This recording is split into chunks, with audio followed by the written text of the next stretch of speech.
Abrimos entonces un turno. Si alguien quiere solicitar la palabra, hay un micro.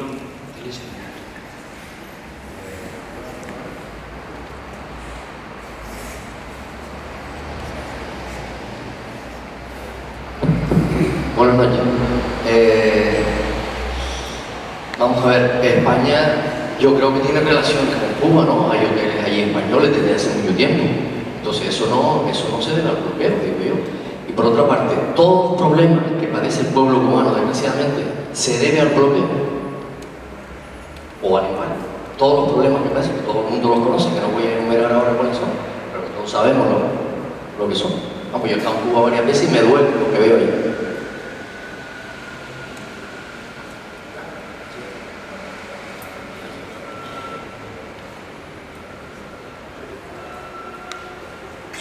España, bueno, yo entendía que la presentación era el tema de relaciones Cuba-Estados Unidos. Tal vez usted no lo entendió así. Efectivamente, las relaciones con España existen. Hay relaciones comerciales, económicas, de inversión, como no, la hay. Y luego que están también influidas por la relación con Estados Unidos. Créanme que también están influidas, aunque bueno, usted a lo mejor no lo piensa así. Yo creo que nosotros tenemos muchas dificultades que efectivamente se deben a errores nuestros. Y no nos avergüenza decirlo, de hecho somos bastante autocríticos, yo creo. Primero el presidente cubano, que no es común, por cierto, en la política. Por lo general no es típico que los políticos se adjudiquen errores y por lo general responsabilizan a otros, como usted está diciendo que nosotros hacemos. Nosotros decimos lo siguiente: si ustedes creen que los problemas cubanos no son por el bloqueo, que quiten el bloqueo y que nos prueben. Hoy no lo hemos probado.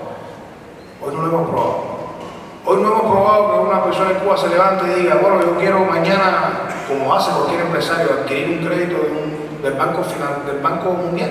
No, Cuba no puede hacerlo. El empresario cubano que importa leche en polvo para millones de jóvenes y de niños cubanos, que somos los únicos niños latinoamericanos no desnutridos, tiene que darse unos dolores de cabeza para encontrar dónde comprarla. Porque el barco, no, ese barco no puede venir porque ese barco va a Estados Unidos y dice que Cuba no va. El crédito, no, ese banco no te puede dar crédito porque le pusieron una multa al banco BNP Paribas de 7.000 millones de euros y tiene miedo de darte un crédito a Cuba. Entonces uno va enfrentando, entonces nosotros tenemos que hacer un esfuerzo adicional al que hacen los países que no han resuelto su problema económico, por cierto, que sí tienen desnutrición infantil y que si tienen, como usted dice, la tristeza que me da cuando va a Cuba, cuando yo voy a países de América Latina o de Europa, también me da lo mismo. Yo creo que nosotros tenemos muchos problemas y lo hemos identificado. Y yo creo que es una virtud, ¿no? Que sabemos dónde nos equivocamos. Y como ha dicho el presidente cubano, la asignatura pendiente de Cuba es la economía. Y eso es más claro no lo es, ¿no? No lo he dicho que hemos resuelto todas nuestras dificultades. Y establecimos un debate popular muy amplio, en el que los cubanos dijeron por dónde querían ir. Y eso se recogió en un documento que proyectará el modelo económico y social cubano para los próximos años. Y ahí nos enfrentamos. Si ustedes quieren, yo hablo una hora sobre esos temas, pero creo que la conferencia hoy era sobre relaciones entre Cuba y Estados Unidos. No tengo pena hacerlo. Sí, a lo mejor me expresé mal, pero mire, sí. Como usted decía, que el bloqueo consistía en evitar que otros países tuvieran relaciones comerciales con Cuba, yo he dicho que España las tiene hace mucho tiempo, eso es a lo que me refería yo. Sí. Yo lo he entendido perfectamente. Y otra cosa, ya que usted mencionó la leche, sé que los niños a partir de los 7 años ya no la tienen gratis. En la bodega la tenían gratis hasta los 7 años, a partir de los 7 años ya los niños no tienen leche. O sea, ¿a qué se debe eso? ¿A qué se debe? Que no alcanza porque la damos muy barata. Se debe a que no tenemos para regalar la leche como la regalamos hasta los 7 años. Después de los 7 años no la podemos regalar. Nosotros pudiéramos hacerlo muy fácil. Lo pudiéramos hacer muy fácil. Muy fácil es muy fácil. Es decir, no nos importa. Vamos a volver a lo que teníamos antes. Vamos a ver lo que es muy fácil. Yo de verdad pienso que lo más fácil es construir el capitalismo. Eso no tiene mucha discusión. Eso es, funciona en base a donde el capital saque más ganancias. Y no hubiéramos hecho las transformaciones que hemos hecho en Cuba. Porque lo que hemos hecho nosotros realmente es una utopía. En Cuba había 45% de los niños que iban a la escuela en Cuba hace 55 años. No había escuela, ya. Y no importaba. Y eso era... Ahora no, ahora hay escuela para todos los niños. Con zapatos. Y estudian. Y ahí van. Y te repito, no sé si no tienen leche después de 7 años, pero no están desnutridos. Y no trabajan, no hay trabajo infantil. Hay que caminar el mundo. Y bueno, no dudo que usted lo haya hecho. Eso nos cuesta mucho. Sería más fácil decir, vamos a sacar la mitad de las escuelas y los niños que se las arreglen como puedan. Y leche a los 7 años no, leche nunca, que la compren a 200.000 pesos en el mercado y que tome bien y que no que se muera. Eso pasa en muchos países. No, nosotros no hemos cogido ese camino. O sea, nosotros enfrentamos un sistema económico que tiene dificultades, que hemos alcanzado un desarrollo social muy grande, con un sistema que ha dado muestras en algunas áreas de agotamiento y que tenemos que transformar. En eso estamos nosotros, en hacer un modelo más eficiente. Pero déjennos equivocarnos nosotros, o sea, déjennos equivocarnos, pero sin sanciones, déjennos equivocarnos como se ha equivocado 192 países del mundo, que a ninguno le han impuesto las sanciones que le pusieron a nosotros. O sea, y no hablo de España, un país que quiero mucho y por respeto diplomático no lo haría nunca, pero España hizo con los recursos que tuvo lo que quiso y no tenía sanciones. Y si se equivocó y si hay desempleo y si no hay vivienda, bueno, se equivocó España. Déjenos nosotros equivocarnos, pero sin la persecución financiera que sufrimos hoy, porque nos den las mismas oportunidades que en otros países, que no las tuvimos. Y hoy no las tenemos todavía. Y entonces veremos si estamos equivocados o no. Mientras eso exista así, tenemos errores propios, pero tenemos que cometer menos errores, porque estamos expuestos a una situación que no es la misma. Nosotros no recibimos ni un centavo de organizaciones internacionales financieras que ayudan al desarrollo, como el Banco Interamericano de Desarrollo, como la CAF, como el Banco Mundial, como el Fondo Monetario Internacional. Nada, eso es como un terreno que no existe para nosotros. En muchos países no fue vital para desarrollarse. El crédito a Cuba es costoso porque temen una multa como la que le he mencionado, que no es las zonas únicas, son muchas. Entonces, en esas condiciones nos desarrollamos con mucha dificultad. Somos además un país que tiene limitaciones en sus recursos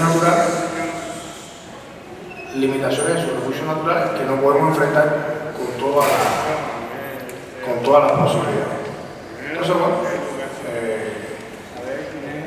esas son mis ideas, pero le digo, pudiéramos hablar sobre Cuba mucho más tiempo, aunque yo pensé que era otro el tema que queríamos ver. Sí.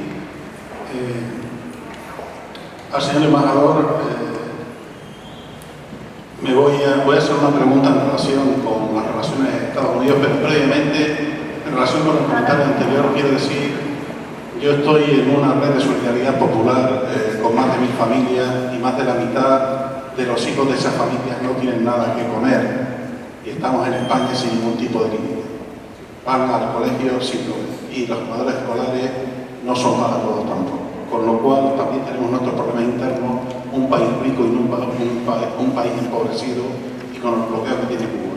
Mi pregunta es la siguiente. Creo que fue ayer, hace muy poco tiempo en la ONU se dio, no sé cuánta, la votación.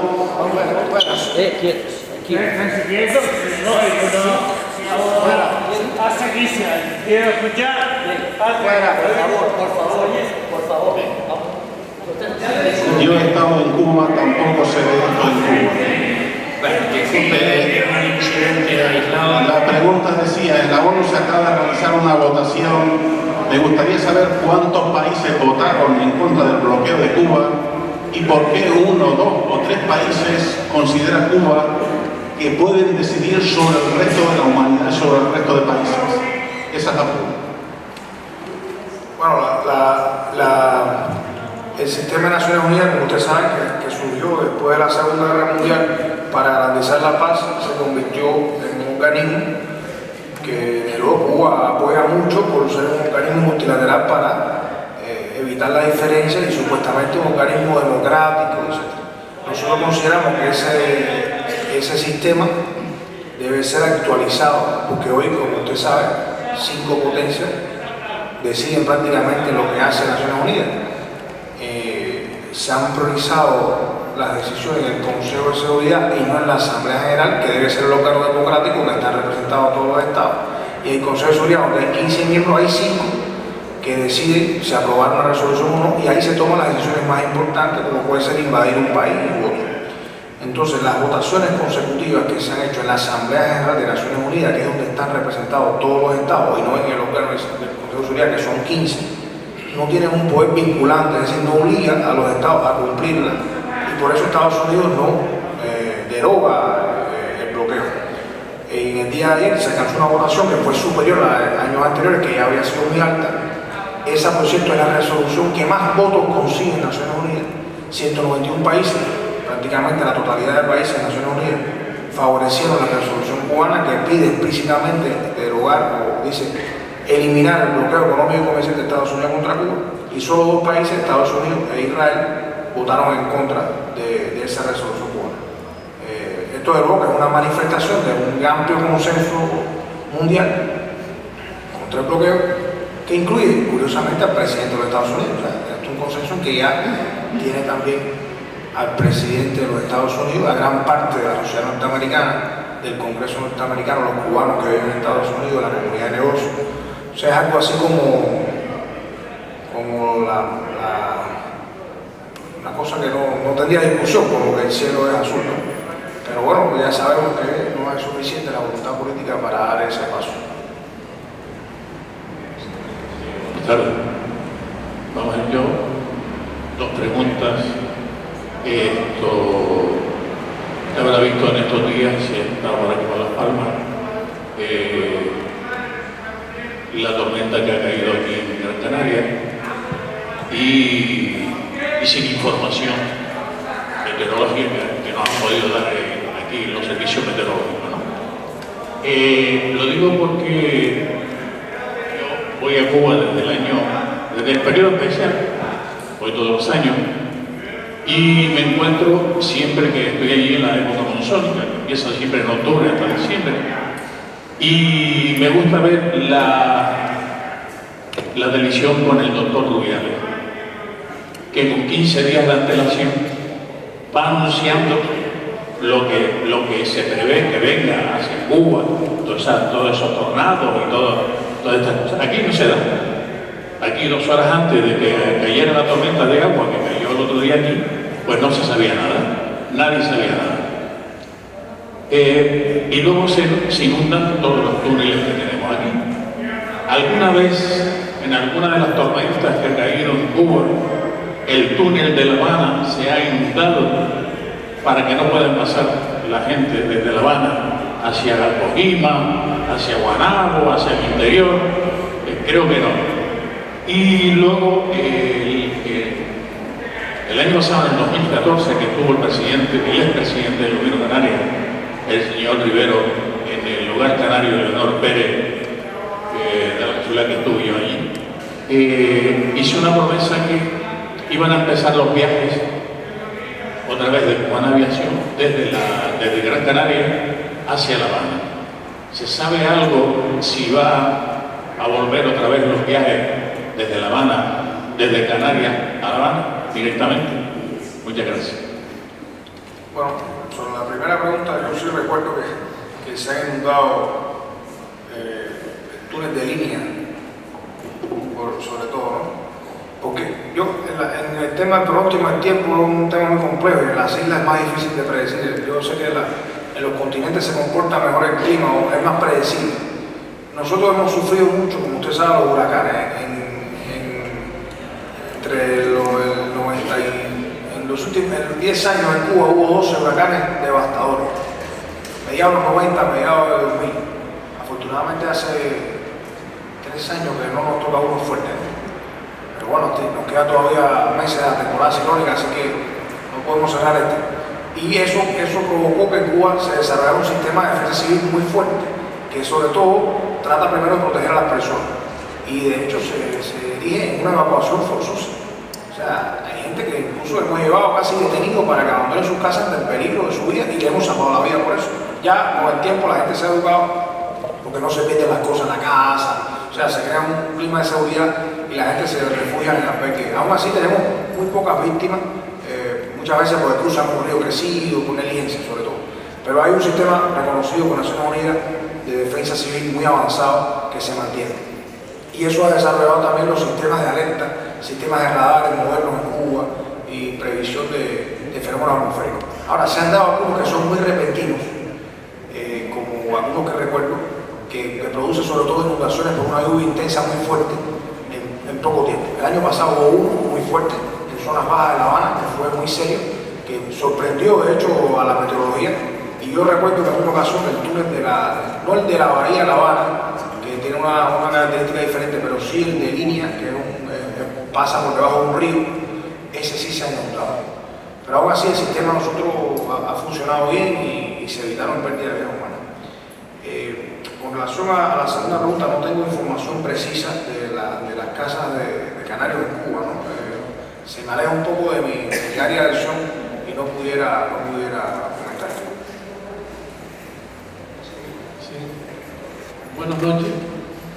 Estoy aquí en representación de la Asociación Canario-Cubana Sal y Caña de Lanzarote. Lógicamente me hubiese gustado que usted visitara la isla y los conejeros tuvieran la misma oportunidad que tienen los compañeros aquí presentes esta noche. Quiero felicitar esta iniciativa porque particularmente a mí me ha llevado a conocer con mucho más claridad las situaciones que se encuentran en las negociaciones de Estados Unidos con Cuba, sobre todo con una voz autorizada como la suya, señor embajador, y me parece una iniciativa muy loable. Yo quiero agradecérselo al Cabildo de Gran Canaria, al consulado y a usted mismo por haber accedido a visitarla así. Nosotros, yo creo que la persona que ha intervenido en esta última ocasión hablaba del apoyo de los países, de los 190 y pico países que apoyaron la terminación del bloqueo. Yo creo que eso es suficiente, esa adopción es suficiente para conocer el esfuerzo que Cuba ha hecho por no dejarse mangonear por los intereses americanos. Yo creo que esa actitud del pueblo cubano es una actitud loable e indica el esfuerzo que han tenido que hacer. Yo también he visitado Cuba en muchas ocasiones, casi siempre con motivo de solidaridad, acompañando en algunas ocasiones por el compañero Carmelo, y me parece un gesto y una valentía del país inmensa. Le felicito a usted como representante del pueblo cubano por esas acciones que Cuba ha llevado a cabo. Yo le quería hacer un ruego, intentando acercar un poco más el consulado a las mal llamadas islas menores. Los canarios residentes tenemos la ventaja de viajar al resto de las islas y a la península con una bonificación casi siempre de un 50% en los billetes, simplemente por ser residente. ¿Podría usted, señor embajador, hacer una gestión ante las autoridades insulares, que a mí me consta que tanto el señor cónsul como Carmelo le van a apoyar, y yo mismo y desde Lanzarote le apoyaremos, para que esa medida usted pueda conseguir que ellos viajen con las mismas ventajas que viajamos los cubanos entre islas y entre la península? Eso seguramente ayudará al cónsul a acercarnos. Y bueno, de nuevo felicitarle por Cuba y por su presencia. Yo espero verlo alguna vez en Lanzarote. Gracias que no lo cogerán las lluvias, así que aprovechen el buen tiempo que tenemos estos días. Gracias. Yo le pregunté al doctor Lice, al aeropuerto, Hace unos días el secretario general de la Cámara de Comercio de Cuba estuvo en un evento en Madrid el día 20 de octubre y vino a Lanzarote. Tiene parentesco ahí con alguien, estuvo unos días en Lanzarote. Y ahí hablamos mucho de Lanzarote. Incluso alguien me contó que una persona muy conocida que había hecho mucho por la isla murió en un accidente de tránsito. En fin, hablamos mucho. El tema de nosotros tenemos 5 consulados generales en España.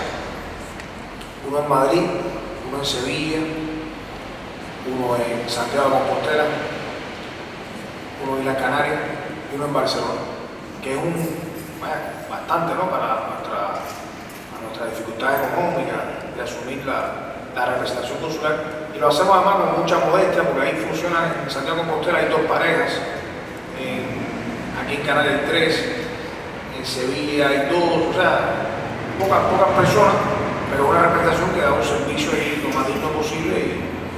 Y entonces, como no podemos estar en todos los lugares donde hay concentraciones de cubanos, digamos, en el País Vasco hay muchos cubanos, y ese consulado, esa atención consular se ofrece desde Madrid. Y lo que hacemos es lo que le llamamos consulado itinerante, que es una figura que funciona en varios países, lo hace. De hecho, he escuchado que los colombianos tienen hasta un transporte que andan por ahí el año entero, que es un consulado itinerante de verdad, ¿no? Es una guagua que le da la vuelta, aquí se dice guagua, así que no estoy bien en ese tema, y le da la vuelta a todo España. Entonces ahí Ulises tiene toda la libertad de ir a Lanzarote, no tiene que pedirme ni permiso a mí. Y así que la culpa se la echa a él. El gobierno cubano le da recursos, no mucho, pero él pudiera administrarlo mejor y viajar a Lanzarote con frecuencia o con la frecuencia que sea necesaria. De hecho, debo decirle que nosotros este año en Madrid, y hoy yo estuve todo el día trabajando en eso, vamos a hacer por lo menos unos 15 consulados itinerantes fuera de Madrid. De hecho, nos quedan 6 en lo que resta de año planificados. Logroño, San Sebastián, Pamplona, o sea que se trasladan 2 parejas del consulado, se llama a los cubanos, algo así como aquí, y se le ofrece además un intercambio el servicio consular. Y evita que tengan que trasladarse a la oficina, ¿no? Eso es la limitación que tiene eso hoy, es de recursos económicos. Pero yo creo que se puede planificar y se puede hacer en el tiempo. Y así se evitan costos para los que tengan que venir hasta aquí, ¿no? Así que está en manos Ulises de resolver ese problema. Si consigue un descuento, no.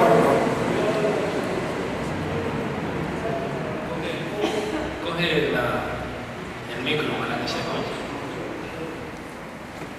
Manifestarle, aunque estoy seguro que ya lo conoce porque el consulado le habrá dado cuenta, en un acto que presentó el señor Alberto un libro en Lanzarote, que era Fidel, un cubano gallego, y Praga y Iribarne, un gallego cubano, pues asistieron como una muestra del interés que suscita Cuba en la población de Lanzarote.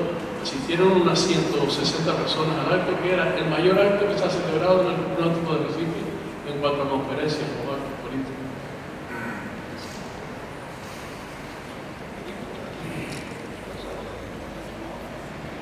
Buenas noches.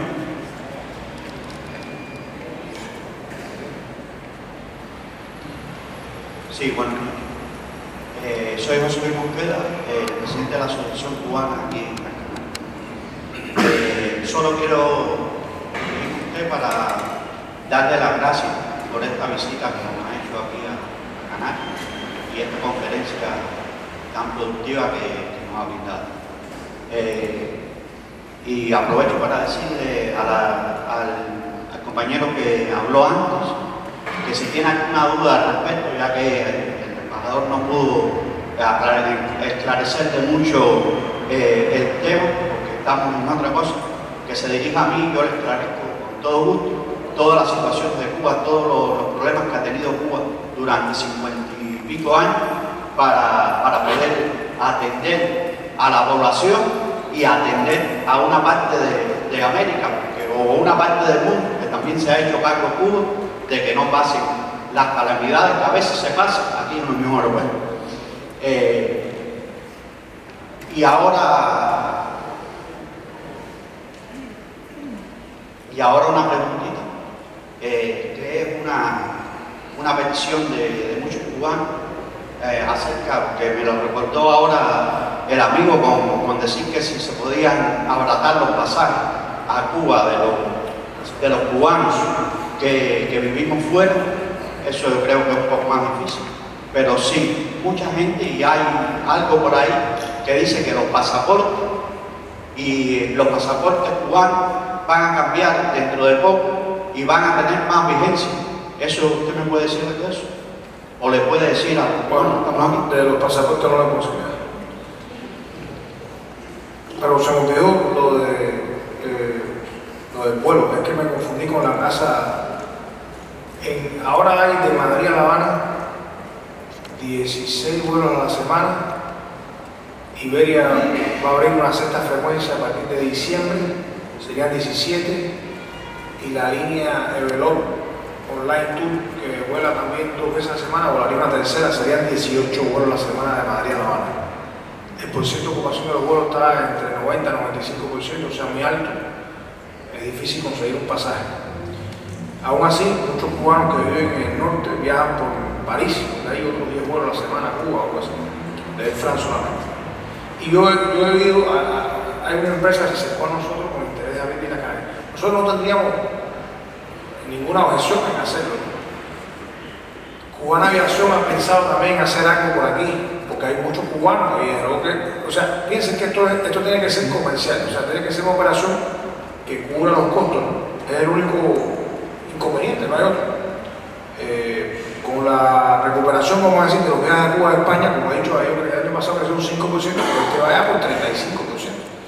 O sea, no es poco.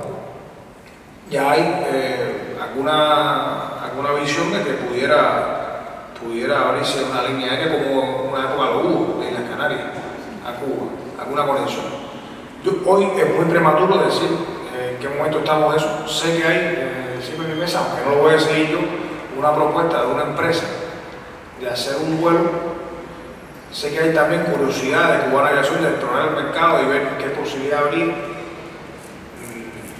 de hacerlo, ¿no? Pero ya le digo, tiene mucho que ver con el balance comercial que los costos lo asumen. Yo hoy no puedo decirte con seguridad.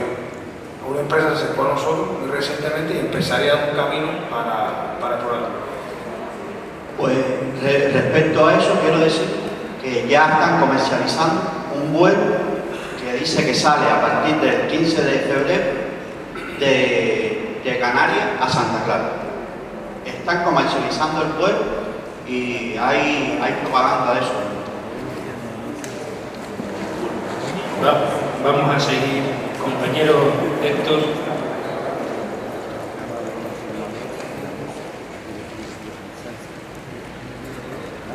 Sí, buenas noches.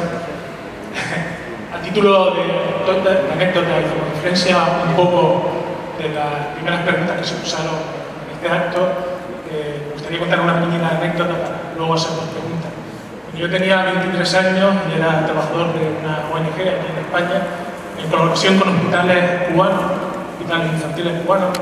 Establecimos un pequeñito programa que tenía como objetivo comprar 1 tonelada de leche maternizada y enviarla a hospitales cubanos. Recaudar la cantidad de dinero que era necesario para comprar esta tonelada fue bastante fácil, confirmando algo que es bastante evidente, que es la simpatía del pueblo español hacia al cubano. Y lo que realmente me impresionó, yo con 23 años que tenía en aquella época, no creí nunca afrontar el poder del imperio, lo que realmente nos costó fue comprar 1 tonelada. Finalmente, a sotoboche, a escondidas, conseguimos comprar en una multinacional sueca 1 tonelada de leche maternizada, compra que finalmente terminó con el alto directivo de esa empresa en España en el paro. Eso a título anecdótico. Para tener un referente exactamente lo que cuesta este tipo de actividades, incluso promovidas por organizaciones no gubernamentales como la que yo trabajaba aquí. Dos preguntas. Sin ánimo de incomodar o de ponerle dificultades, todo lo contrario, más bien darle la oportunidad de ser diplomático. ¿Qué papel ha jugado realmente España en todo este proceso tendiente a la normalización de las relaciones entre Estados Unidos y Cuba? Y la segunda pregunta, el gobierno cubano tiene una percepción exacta de si ha variado la opinión o el clima social de la comunidad cubana en Estados Unidos en relación a este proceso de normalización? Bueno, en las relaciones entre Cuba y Estados Unidos, España no tiene no tuvo y él no tiene un papel, o sea, fue un proceso directo que, como se dijo, tuvo el apoyo de Canadá y del Vaticano.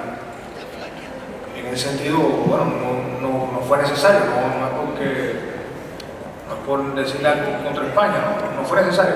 Como imagínense, otros tantos países también cercanos a Cuba como España que no tuvieron una incidencia, porque fue un proceso, como recordarán, muy discreto durante meses, negociaciones que se mantuvieron con la mayor precaución, discreción, y por lo tanto involucrar a mucha gente. Yo creo que no solo no era necesario, porque había siempre hemos dicho que tenemos total voluntad de hablar directamente, sino porque incluir a mucha gente también pudiera descarrilar un proceso en un país como Estados Unidos, donde funcionan mucho las filtraciones, los impactos políticos, y pudiera haber desviado incluso de un tema tan delicado en el que hemos venido avanzando.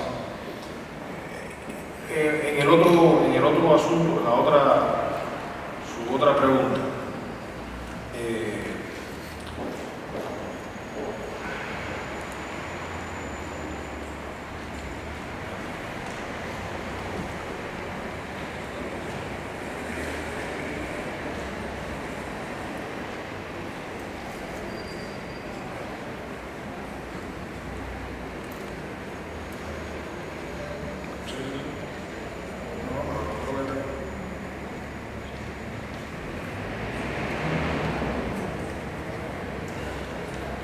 repíteme la segunda pregunta que tenemos, sí. ¿A dónde tú quieres llegar? No quiero ir a ningún lado. Simplemente quiero saber si bueno, estoy seguro que es objeto de preocupación del gobierno cubano, el papel que puede jugar la comunidad cubana en Estados Unidos, y si efectivamente desde la administración cubana,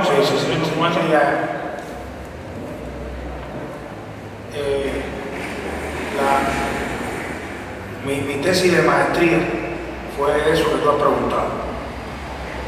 Pero bueno, esto fue hace unos años ya yo casi no estudio, ya trabajo, ya no estudio. Sí ha habido un cambio. En esencia es así, como pienso que te puedo explicar. Hay una migración cubana y siempre la migración es un proceso doloroso y los cubanos que están aquí lo reconocen. O sea, irse del país donde nació uno, los españoles que fueron a Cuba dejaron a nuestra familia, donde quiera que haya un traslado, deja uno muchos dolores, porque deja familia, deja el lugar donde uno nació, que uno sigue siempre pensando que la calle esa donde uno vivió, aunque sea pequeñita, es la calle más grande del mundo. Los recuerdos son enormes, ¿no?, de los lugares que uno dejó. Y hay una migración cubana de los años 60 sobre todo, y esto es muy peligroso simplificar, pero lo haré, que salió de Cuba en una situación de hostilidad. O sea, que fue una migración, por lo general, recuerden que había las transformaciones más profundas en Cuba se hicieron a principios de la Revolución de los años 60, y hubo gente que no pudo seguir el ritmo de esos cambios y decidieron emigrar. En situación, ya digo, de hostilidad, salieron de Cuba en una situación de enfrentamiento.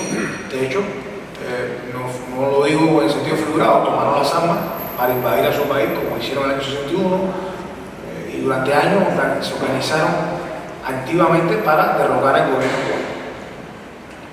Y esto es simplificando, porque en esa emigración de los 60 salieron niños, salieron jóvenes, salieron gente confundida, salieron gente que no se involucró nunca en un acto terrorista contra Cuba, miles de cubanos, como saben. Pero con el tiempo, la emigración cubana se fue pareciendo más a la emigración internacional, que por lo general tiende a emigrar por motivos puramente económicos o afectivos, o familiares, o sencillamente vivir donde uno quiera. Y esa emigración tiene una relación diferente con el país que dejó. A partir de que no se fue en esa situación de hostilidad, sino se fue incluso con la esperanza de regresar o con la esperanza de ayudar al familiar que dejó. Se establece un vínculo distinto. hubo mucha gente que se fue y dejó todo y le importaba poco o le importaba menos lo que había dejado, y hubo muchos que se fueron y sí le importaba mucho lo que dejaron a su familia, a su pueblo y a que ese país avanzara. Entonces eso se fue comportando así en el tiempo y de cierta forma se estableció una configuración de la inmigración en Estados Unidos que ya supera en volumen la cantidad de personas que se fueron más recientemente, que lo han hecho por motivos diferentes a los que se fueron hace mucho más tiempo.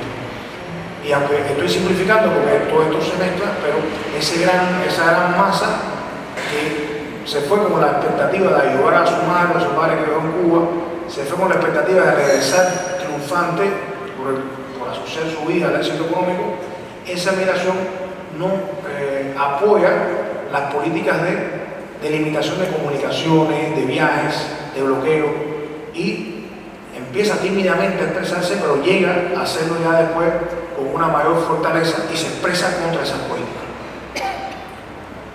Y aquí hay muchas señales.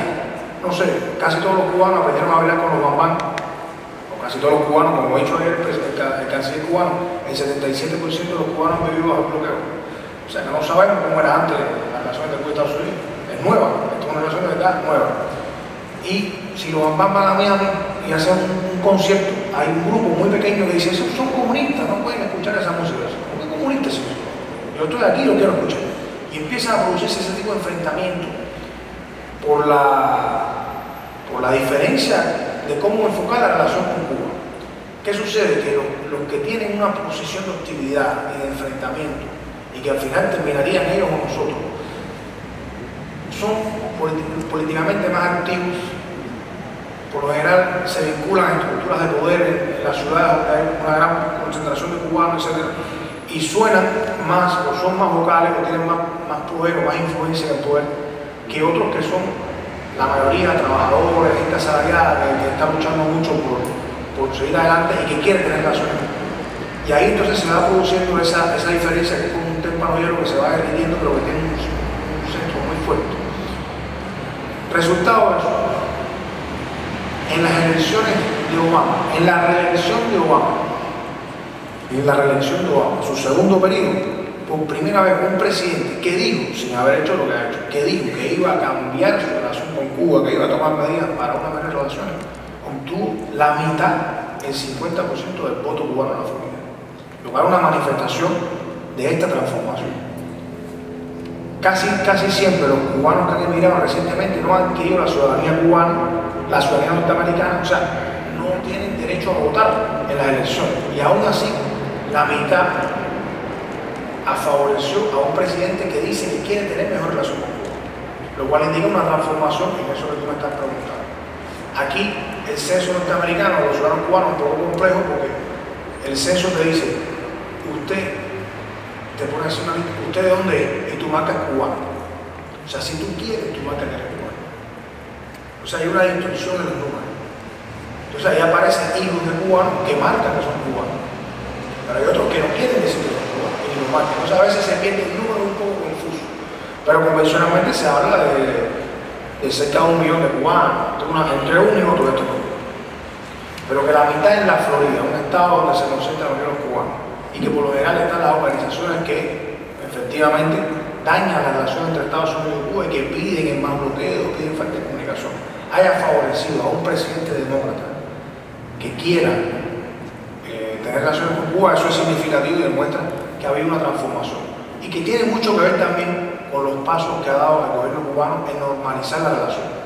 O sea, es cierto que en el pasado la emigración, salir de Cuba era un acto de rompimiento, y había muchas restricciones de parte cubana a esa relación. No podía regresar, te confiscaban la vivienda. Había un grupo que nosotros hemos ido eliminando paulatinamente en la medida que las condiciones se han podido producir, y eso también ha producido una relación mejor, no plenamente normal, porque todavía hay muchos obstáculos que hemos visto a que sea normal, plena normal la relación entre Cuba y la inmigración, pero sí se ha avanzado mucho, como hoy disfrutan cubanos que viven en el exterior y sus familiares en Cuba, en definitiva, que favorecen esa relación también. Y yo creo que esto efectivamente ha sido importante, los cambios que se están produciendo en Estados Unidos, los que se puedan producir en la relación con Cuba. Si usted evalúa los pasos que dio Obama en relación con Cuba, ¿qué costo han tenido?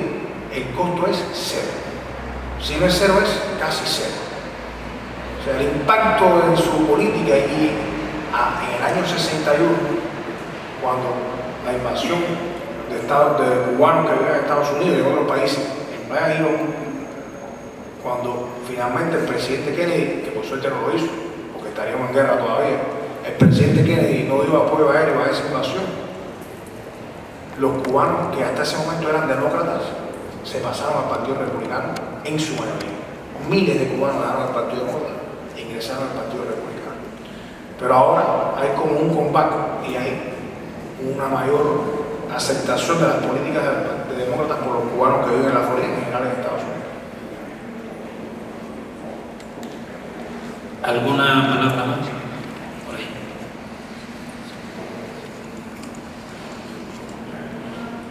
Buenas noches, señor embajador. Solo comentar que creo que el bloqueo es un crimen de lesa humanidad y que lógicamente no tiene razón de ser. Las relaciones entre Estados Unidos y Cuba siempre han sido tortuosas, no por parte de los cubanos, del gobierno cubano, todo lo contrario, por parte de un imperialismo ciego y asesino que va por el mundo sembrando sangre y solo humillando a los pueblos como suele hacer tradicionalmente. Dentro de este nuevo marco que usted ha comentado, señor embajador, de relaciones entre Estados Unidos y Cuba, creo que se abren muchas posibilidades, pero entiendo de que siempre hay que mantener esa bandera de dignidad, de valentía y sobre todo de honor que el pueblo cubano se ha ganado con su revolución y que se ha ganado sobre todo también en la historia reciente de la humanidad de toda Latinoamérica. Muchas gracias.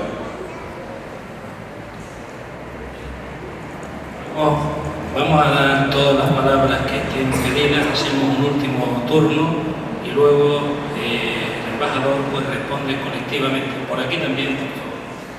¿Alguna palabra más que se pide? Gracias, buenas noches y sobre todo estamos muy agradecidos por el embajador que está aquí en Canarias. Yo soy cubana y también condeno el bloqueo porque estábamos hablando del tema y uno de los temas que nos afecta directamente a todos los cubanos es el tema de las telecomunicaciones, que es Cuba tiene que pagar carísimo todo el servicio de telecomunicaciones y precisamente es Estados Unidos quien tiene ese tema bloqueado desde hace muchos años. O sea que el bloqueo no le afecta sino al sistema que está viviendo, sino a nosotros mismos, los cubanos. Y los cubanos queremos que eso cese ya. Y estamos muy contentos con todas las medidas que Cuba ha estado adoptando y que sigue adoptando para el progreso lento y paulatino de todos los cambios que vendrán y que condenamos el bloqueo, para eso estamos aquí. Muchas gracias. Bien, gracias, compañero.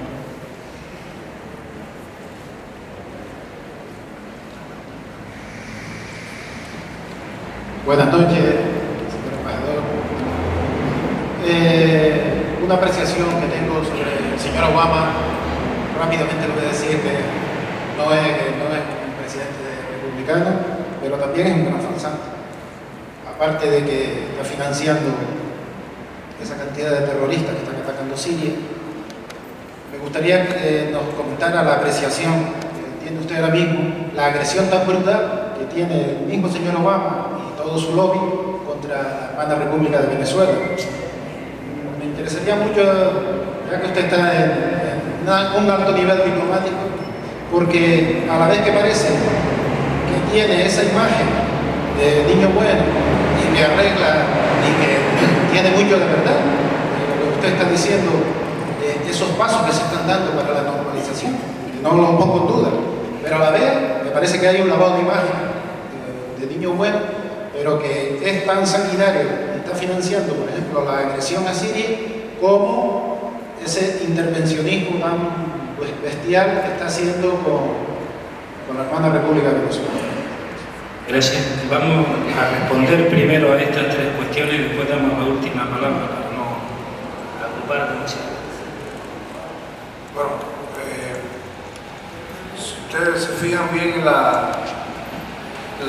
entre diciembre que se anunció entre los presidentes cubanos y norteamericanos la decisión de restablecer relaciones diplomáticas, y cuando finalmente se tomó, si ustedes se fijan, con precaución en las declaraciones del canciller cubano en la cumbre de Panamá, minutos después de haberse reunido los presidentes, el canciller cubano dijo, ante una pregunta, le dijeron, ¿cuándo se van a restablecer las relaciones diplomáticas entre Cuba y Estados Unidos? Ya eso es a la altura de abril. Dijo, bueno, pronto. Y entonces dice, tan pronto como sea posible. El periodista se ríe y él dijo, solo es posible cuando haya un clima de paz con todos los países de América Latina, sin excepción. Faltaban algunas palabras ahí que alguien se la debe haber imaginado, como yo, ¿no? Cuando uno lee eso, era una declaración que indicaba, como había dicho antes el canciller y el presidente cubano, que no se puede tratar a Cuba con una zanahoria y a Venezuela con garrote. Eso tuvo de nuevo ahí en todo este proceso. Nosotros, como hemos ratificado, defendemos la unidad cívico-militar en Venezuela, un pueblo que ha tenido más elecciones que nadie en los últimos años. Procesos electorales que curiosamente se cuestionan, pero hay un tema muy curioso. La oposición venezolana dice que el sistema electoral es malo, ¿no? Pero para hacer sus primarias, las primarias de la oposición le piden al gobierno del sistema, porque es el único que no puede haber fraude, porque el que hacen ellos es muy legal. Y entonces, ahí se ha dado un fenómeno muy, como ustedes han visto, muy peligroso, que es una oposición que no alcanzó los resultados electorales que estimaba, que ha utilizado métodos violentos para llegar al pueblo. Cuando murió el presidente Chávez y se producen las elecciones que gana el presidente Maduro por un estrecho margen, la oposición que tardó en reconocer esos resultados y todavía está en duda, todavía ha manejado eso como alguna duda, pensó que enfrentaba un proceso acelerado de apoyo para tumbar al gobierno y se producen unas elecciones municipales donde el presidente Maduro y su partido arrasó y triplicó los votos que había ganado unos meses antes. Y ahí mismo la oposición venezolana salió a organizar actos violentos, manifestaciones, que no fueron pocas. Empezaron a poner alambres en las calles para degollar a los motoristas. Mataron a estudiantes. Ahí hubo una manifestación en que mataron a una muchacha, una estudiante, con un tiro por la espalda, por la cabeza. Y a los 45 minutos mataron con la misma arma, con esa misma arma que mataron a ese estudiante, mataron al líder de una organización revolucionaria, chavista, un líder violento que le había pedido a sus seguidores que dejaran la violencia. Con la misma arma lo mataron. Cuando uno ve eso, se imagina que aquí hay una conspiración. Matan a un estudiante y las titulares matan a estudiantes en Venezuela. Lo matan ellos mismos. Lo matan por la espalda, dan un tiro por aquí. Con esa misma arma, casualmente, matan al líder de una organización chavista violenta que había renunciado a la violencia. ¿Para qué? Para que sus seguidores volvieran a la violencia, buscando un clima de inestabilidad, de violencia. Lo que el gobierno venezolano manejó eso con mucho cuidado. Y el dueño de esa arma, que era un militar, ha desaparecido. No se sabe dónde está. O sea, lo que quiero decir es que aquí hay un intento por desestabilizar un gobierno democráticamente electo, que ha sufrido también la crisis económica por el deterioro de los precios del petróleo, como ustedes saben, y esta economía que en el mundo no va bien, porque no es solo Venezuela que lo sufre, sufrimos todos. Y hay muchos intentos por desestabilizar ese país, y de pronto surge este curioso doble rasero, que hay terroristas buenos y terroristas malos. Terroristas buenos y terroristas malos. Si alguien protesta contra un gobierno establecido en un país desarrollado, democrático o no, es malo, pero si lo hace en Venezuela es un protestante pacífico. Aunque tire piedras, aunque rompa el metro, aunque degolle o degüelle, como se diga, a un motorista, aunque asesine a jóvenes, y ahí en Venezuela los familiares de las víctimas le han exigido al gobierno que haga justicia y por eso hay detenidos varios políticos en Venezuela y otros criminales, porque al final hay muchos criminales también. El gobierno cubano apoya al proceso revolucionario bolivariano y es una profunda lealtad y deciden los venezolanos, no deciden los cubanos. O sea, nosotros ahí tenemos nuestros médicos, como hicimos en Angola, que tuvimos a nuestros soldados, a nuestros médicos y regresamos con nuestros muertos nada más. O sea, es una decisión venezolana absolutamente, pero nosotros denunciamos los intentos por desestabilizar ese país. La última palabra y ya cerramos el debate. Carmelo Suárez. Buenas noches, agradecerle la visita al embajador y una pregunta en relación a estos cambios que se están dando en la relación con los Estados Unidos. ¿Qué incidencia tiene en general con las relaciones internacionales de Cuba y de una manera particular con las relaciones de Cuba y la Unión Europea a consecuencia de estos acuerdos, de estos avances de posiciones con los Estados Unidos? Gracias. Bueno, nosotros tenemos un proceso paralelo, pero no mezclado, en nuestras relaciones con la Unión Europea. Se llevan a cabo negociaciones en La Habana y en Bruselas, entre un equipo negociador cubano y uno de la Unión Europea para llegar a un acuerdo de diálogo político y de cooperación entre la Unión Europea y sus estados partes y Cuba. Ese proceso es independiente de Estados Unidos. Eso lleva una agenda, hay un borrador de un acuerdo que se negocia y vamos avanzando. Nosotros, como usted recuerda, en el año 2012, primero en el 2010 la Unión Europea inició un proceso de diálogo con Cuba y en el 2012 decidió iniciar un proceso de negociación con Cuba para un acuerdo de diálogo político y cooperación. Lo que es muy curioso porque la decisión se toma en el 2012, se conoce públicamente y hasta el 2014 no es que no nos comunica a nosotros. O sea, pasaron 2 años un proceso de reflexión interna en la Unión Europea, un proceso europeo, el tiempo que toma, y hasta un día, de principio del 2014, que un funcionario autorizado llegó a vernos a nosotros con una nota diplomática diciendo que lo estamos invitando a este diálogo.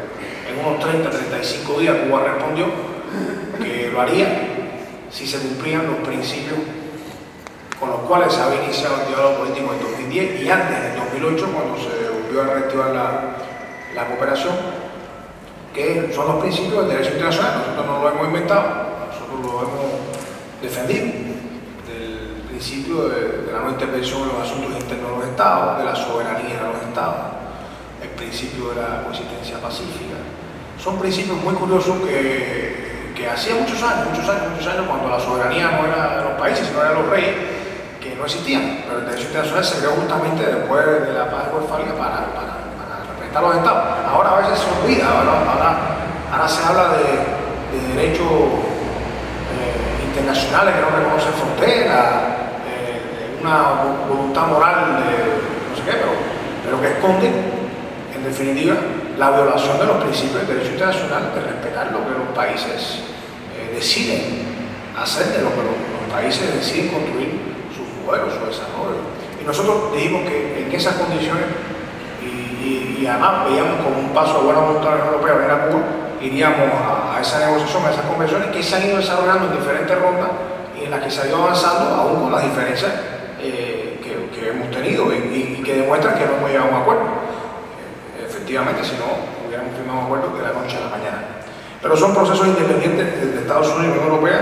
De hecho, lo hacen dos negociadores distintos, dos equipos diferentes, dos divisiones distintas de las cancillerías respectivas. Y así marchan y son dos realidades diferentes también.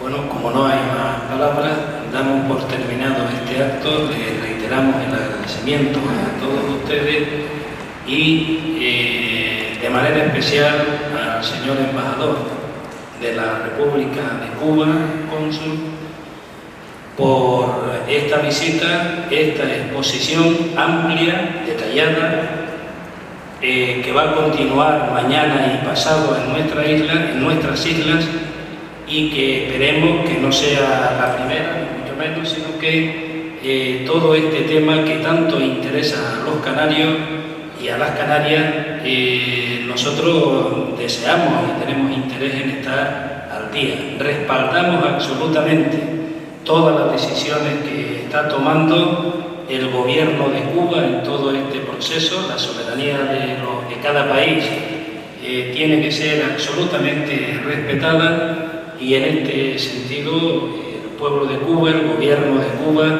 es un ejemplo al cual muchos tendrían que imitar. Así que enhorabuena, mucha suerte en todo este proceso, no suerte, sino a seguir en la lucha, porque el ejemplo de Cuba para todos nosotros es un referente. Gracias y hasta la